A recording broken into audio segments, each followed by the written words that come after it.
রমজান একদম দ্বারের কাছে, তো সেজন্যই তাড়াতাড়ি করে রেডি করা শুরু করে দিচ্ছি সব কিছু। 3 রকমের ময়দা নিয়ে নিয়েছি, মানে হচ্ছে পরোটা করব, সেই সাথে করব পুরি, আর করব হচ্ছে বিফ পাফ।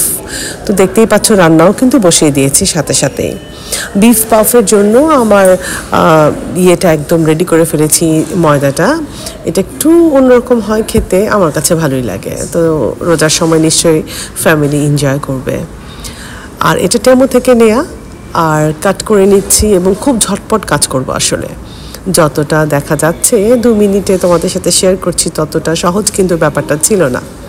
তো এখানে প্রায় 80-র মতো হচ্ছে গিয়ে আমি বিফ পাফ বানিয়ে নিয়েছি, সেই সাথে 110-এর মতো পরোটা হয়েছে আমার। আর এইগুলো হচ্ছে পিৎজার ডো।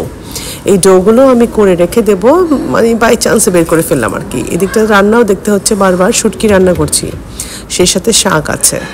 দুপুরে একসাথে খেয়ে নিলাম আমরা চিংড়ি মাছ দিয়ে পুঁই শাক, এবং সেই সাথে হচ্ছে হোল চিকেন, ডাল। এই তো ছিল সেদিনকার মেনু। এবং তারপর সমোসাগুলো ভেজে নিচ্ছিলাম। আসলে যাব হচ্ছে আমার বিয়ান বাড়িতে, দেশ থেকে এসছে, ওর কাছ থেকে দেশের সমস্ত গল্প শুনবো এবং সেই সাথে দেশের থেকে আনা খাবারগুলো খাবো।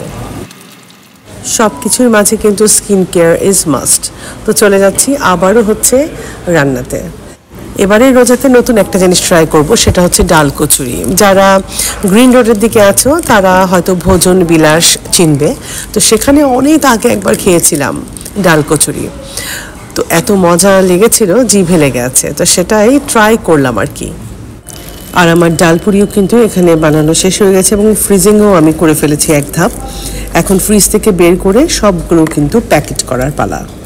বেশ কদিন আগে আমরা চিকেন করে রেখেছিলাম, চিকেন বারবিকিউ, সেটাও ফ্রিজে রাখা আছে। তো এবারে রমজানের প্রস্তুতিতে ডাল কচুরি থাকছে, পুরি থাকছে, তারপর থাকছে হচ্ছে হাতে বানানো রুটি, যেটাকে আমি পরোটার শেপ দিয়েছি, এবং সেই সাথে বিফ পাফ এবং পিৎজা ডোটা রেডি করা আছে, এবং আছে আমার ফ্রিজে চিকেন বারবিকিউ।